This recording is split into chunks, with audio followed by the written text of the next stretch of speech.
right. What a What's problem. our first topic? You know, Our post. first topic.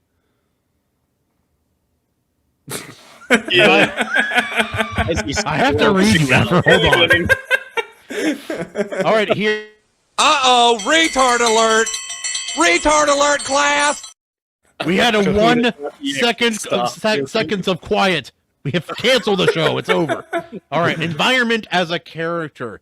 So do we mean like nature, or do we mean like just the environment of a story? Because like if you like say you're writing a book, a city could be in the environment. It's like Absolutely. it's like a character. Yeah, It's it's something like- that- What? Who would call a place a character? What? people who read good books, bats. That's just not a thing. What? I say it's because you can look at it two two ways in terms of environment as character as far as nature goes. You can I tend to look at it almost as if any time we're dealing with like weather or the elements as a force within a story, I just call that all right. What's Mother Nature doing in this script? Well, I have what two is- here. It's force of nature as an antagonist and environment as a character, but they're kind of God.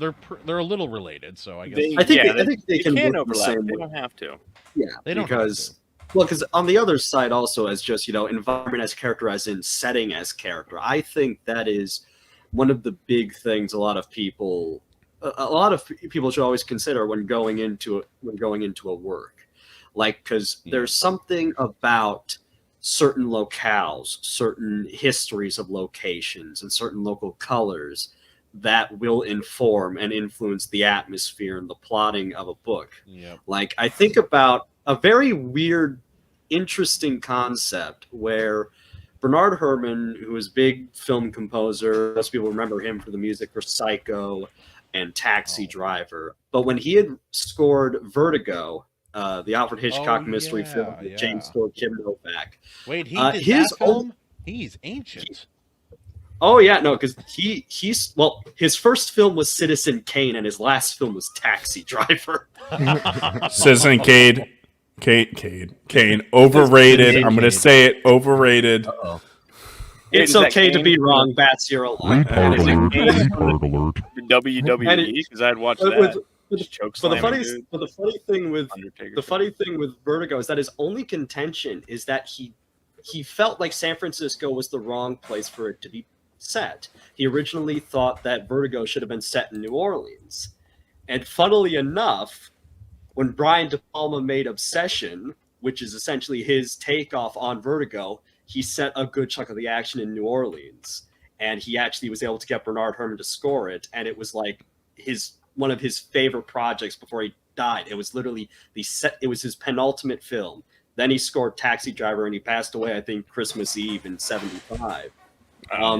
But it's interesting to compare and contrast the two because you think about New Orleans, you think about its history, the Southern Gothic locations, and you think about San Francisco, and you think about all of the Spanish and all the Spanish history there with the bell tower that a lot of the film centers on.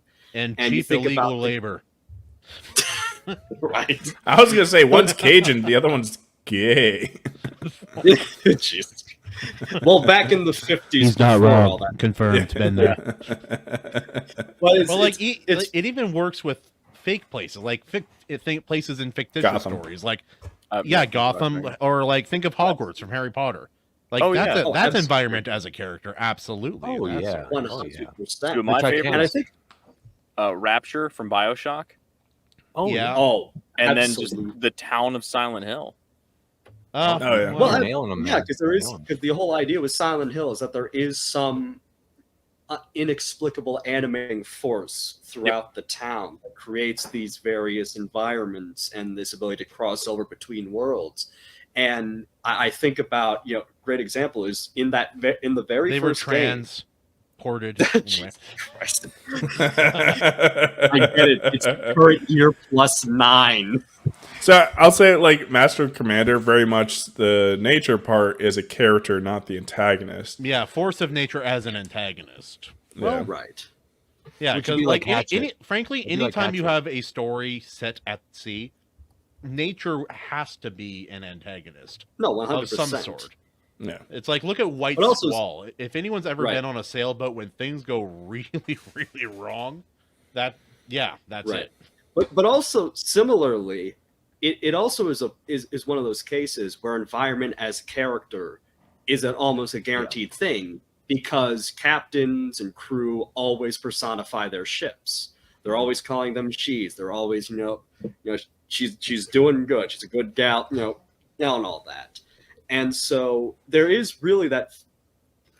Master Commander Ezio is a really good intersection of the two, where you're getting beaten up by the elements and you're having to go through hell and back, getting lost in fog, using fog. Mommy nature's coming at you, man. You had to suicide one of your seamen to progress. It's like, yes, there's storms, and yes, there's naval Hey, battles, she's but full of semen. more importantly, it's The boat. it's centered around a game of cat and mouse between two like genius captains. Oh yeah, the captain. Sorry, we're going back to the movie. Anyway, it floated. It was good. Like we can even use some indie examples here too, like whatchamacallit. Like I'll use Razor's book. The Long Moonlight, the city there. It really creates this atmosphere for which this story takes place. And there you go, right? Long Moonlight. And it is so much different than in the next book where he's in the desert, and the desert creates an entirely different story with the same person. There you go. Very Justin, you're on it today, man. I'm so proud of you. Look at it. I have a bookshelf. It makes it a little bit easier to be like, where's it at?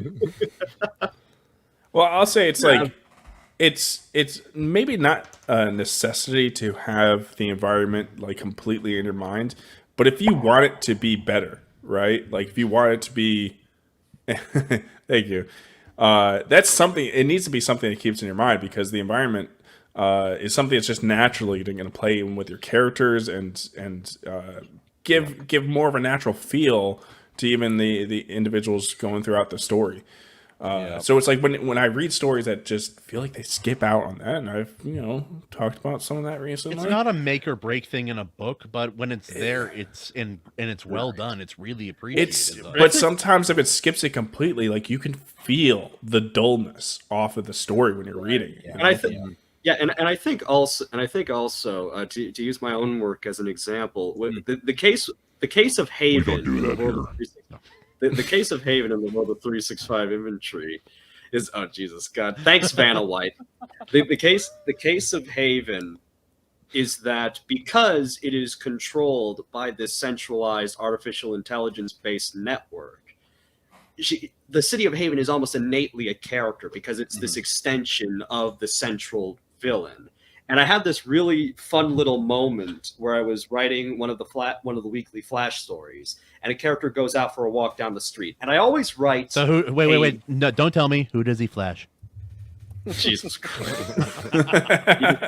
Flash We have one of these coming out every single week. Your weekly Flash story from 365 Infantry.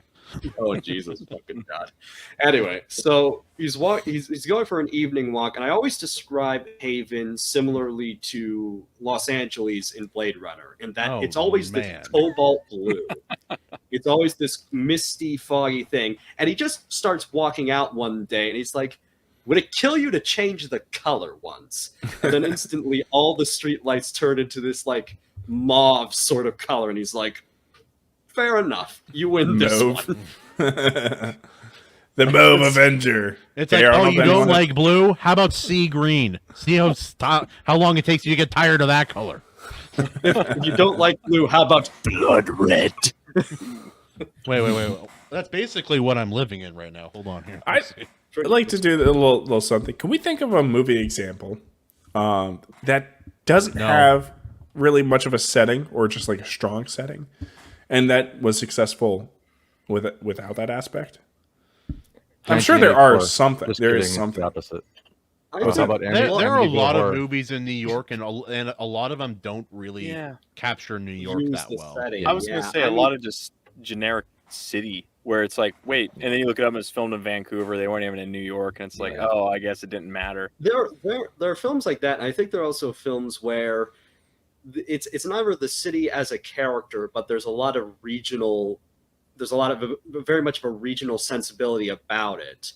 Like my favorite example of that is The Taking of Pelham 1, 2, 3 from the 70s, where it's a New York City film, but New York City isn't really, a character per se, but everyone is such a fucking New Yorker in that film. Right down from Walter Matthau down to the goddamn, hijacker. I got one that's really common. Almost every film set in Hawaii, it does not feel like Hawaii at all. Yeah. Does it feel more like I'll Hawaii? be the judge of that. You want to challenge me? You the haka. Go ahead, call him a Howley. Call him a Howley. Mackay! So give us a good example of one of those Hawaiian movies that didn't do it well. But then also, was it like successful? Because that's where I'm really trying to get to. Forgetting Sarah Marshall. That's a great example. That's a film set in Hawaii, and it could be set almost butt fucking anywhere. Yeah, any tropical place. I don't know about that. They had luau's. Oh yeah, they did the surfing and stuff. Like I said, ignorance is the main problem with here. Like they didn't get the setting correct, but that didn't make the setting of the movie bad. Does that make sense? I see. You're saying like maybe they failed to get in Hawaii, but they succeeded at having a decent setting for the story. Imagine if they had a film set in the Midwest and they just made everybody gay. Fargo? But the setting was great. It just wasn't right. Oh, so like the real Same Midwest. thing. You son of a Fargo? I don't remember that. Fargo? Question, I think everybody was gay in that. question for the resident Hawaiian then. Is it true that you guys are crack addict addicted to Elvis Presley? Yes. No. No, like people who haven't like seen like real Hawaii, they don't know that there's this weird subculture that's like it's like emo Hawaiian. It's like a combination of LA like gangster dress mixed with emo, mixed with locals, and it's the weirdest fucking thing I've ever seen. You're like a proper halfway house in the Pacific, basically. Look, Kahuna, we know a loser when we see a loser. Like you don't have to act all special. Every day in the mirror, buddy. But no, like I'll give you one. 50 First Dates, very good movie, and it does feel like I've met people over there who are a lot like less exaggerated versions of those people. It feels like Hawaii in that movie.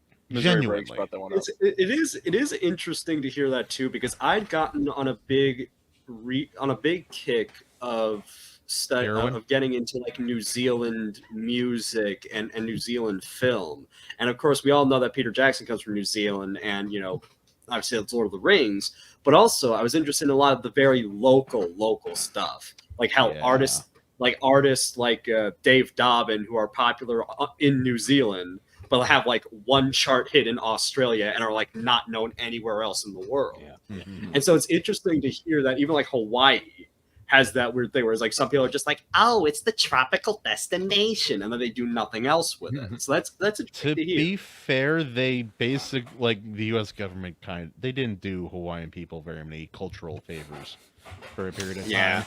They weren't allowed to speak Hawaiian. They were forced to speak like Micronesian and Tahitian and other stuff. Like not English. You can learn that, but like we'll even let you speak another language, just not yours. It's strange. It's strange too, especially because you look to go back to New Zealand. You look at the Maori language, which is basically a second tongue on the island. Where literally you have anything written in English is written in Maori. Maori were the most metal Polynesians. I'll say that. Oh my god! And some of the fucking athletes I'm seeing coming out of New Zealand are fucking insane. All right. Well, back to settings. Screw Hawaii. Who cares about the tidal island? Try that again, brother. We're ready to. All right, we're talking about environments, right? Like not necessarily locations, right? So a forest. Real quick. That was a very swamp. cuck sounding statement there, Joe. I just wanted to let you know. But anyway, you continue.